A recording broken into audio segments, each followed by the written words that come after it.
Hello buddy, Sam here, engineer, MBA, and investor. And in today's video, we are talking about NTLA 2002.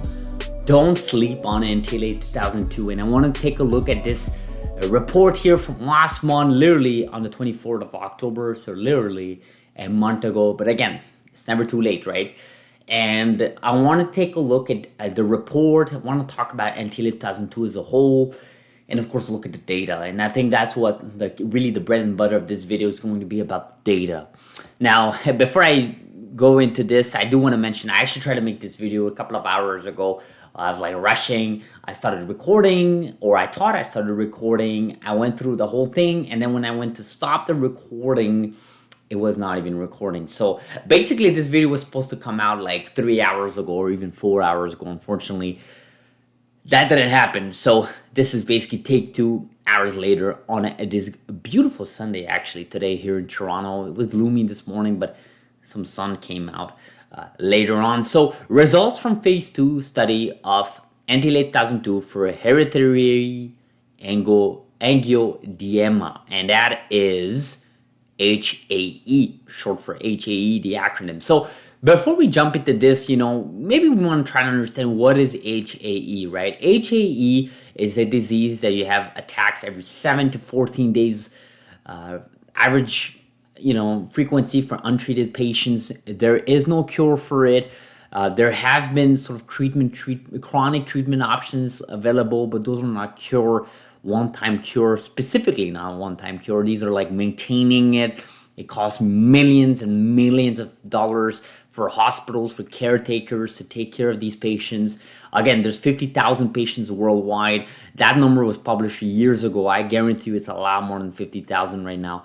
Could be 55, could be 60, still a lot more. And that is, of course, a number that is growing because there is no cure for it. And again, these are severe, unpredictable swelling in the body parts. It's extremely painful. It reduces your lifespan, your happiness, doesn't make you productive at all. And it is all about knocking out the KLKB1 gene. Okay, when you knock out that gene, basically the hope is that you reduce the plasma kallikrein proteins in the body, which is the one that's responsible for leading to HAE attack. So before I dump in the slide, the most important part of this page, in my opinion, is this part here, wholly owned. This program is wholly owned by NTLA. Right? NTLA Therapeutics fully owned their second leading program, which is NTLA 2002. What does that mean? That means that based on the data we're going to be taking a look at, there's these big pharma companies that looking at Vertex success with CRISPR Therapeutics. You look at Regeneron with NTLA 2001. You look at other big pharma companies, Pfizer, Moderna, all these companies, and they're salivating to get some hands on CRISPR. And why not get your hands on an in vivo approach by the second leading company in the CRISPR landscape, by what we think is going to be potentially approved in this decade. We expect NTLA 2001 by 2026. Some people say 2027. I think that's more of a base case. I think a bull case will be more towards 2026. So assume we're in 2025 right now, and it's next year we would have 2001 approved. So that means 2002 could come as early as 2028, 2029. Again, very important we take a look at the data here. So there's 3 cohorts in this study. There's, of course, the placebo, where nothing's being done on those patients. There's the 25 milligram dosage, that's a smaller dosage, second cohort. And of course, the third cohort is the higher dosage at 50 milligram.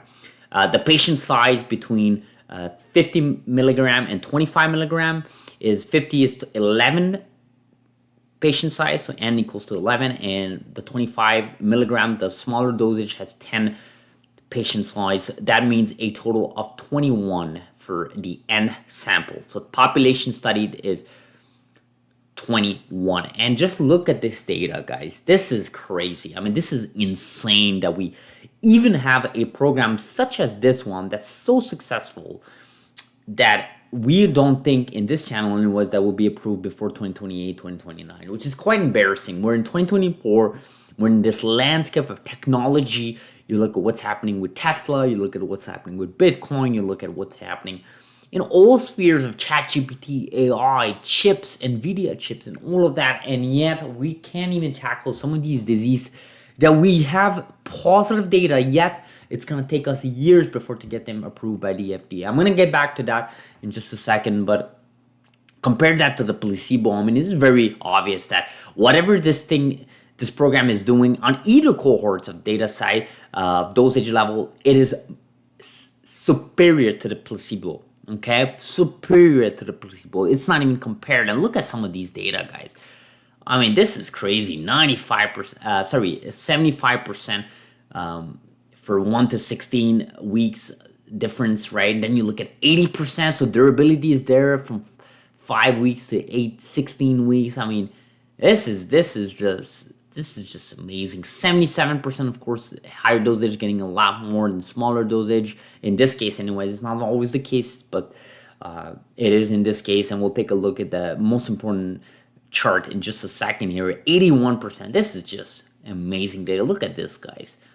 This is just, I mean, you can't even compare with some of this data. I mean, this is insanely positive. I mean, this is the most important piece here. Sorry, I think I just skipped it. It just lagged.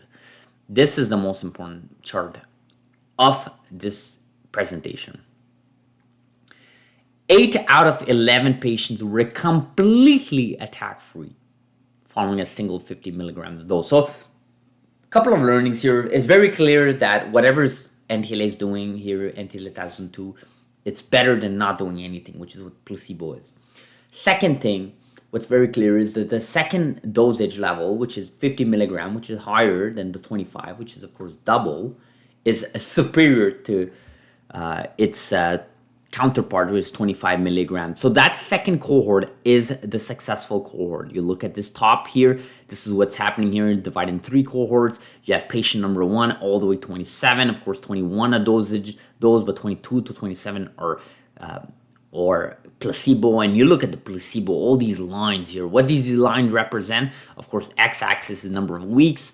This is the level of success on a reduction of the plasma kallikrein levels. You can clearly see that 50 milligram is superior than both placebo and 25 milligram. But even the 25 milligram, you got some 80% here. You got 84%. That's pretty good. But most importantly, you see these little line here, and the gray line shows how far they've been studied, and the dark solid gray line arrow for each patient side, which is each row. But most importantly, the blue line is mild, orange is moderate level of attack, and of course red is severe. And you take a look at what was done before the dosage was administered to each of these patients on the left side, and you can see there's a lot of lines there. There are orange lines, there are red lines. Look at this patient here, bunch of red lines, right?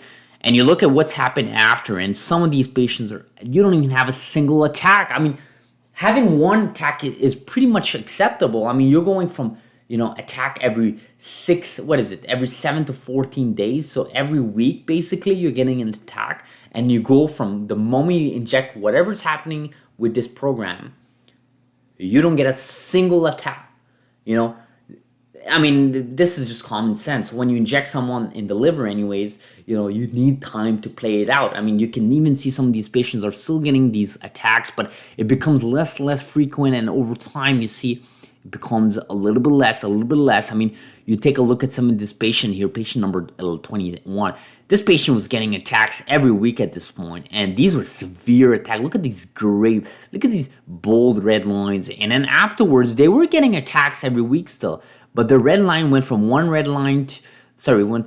red line to only one red line to almost no red line. And red line means severe attacks. That's what you want to tackle. I mean, severe versus mild. I mean, obviously the end goal is to get everyone to this bold arrow, but we all know human bodies are not made equal, and clearly some of these patients have not behaved perfectly. I mean, 21 is probably the worst patient of it. 21 and maybe even patient number 1, I believe.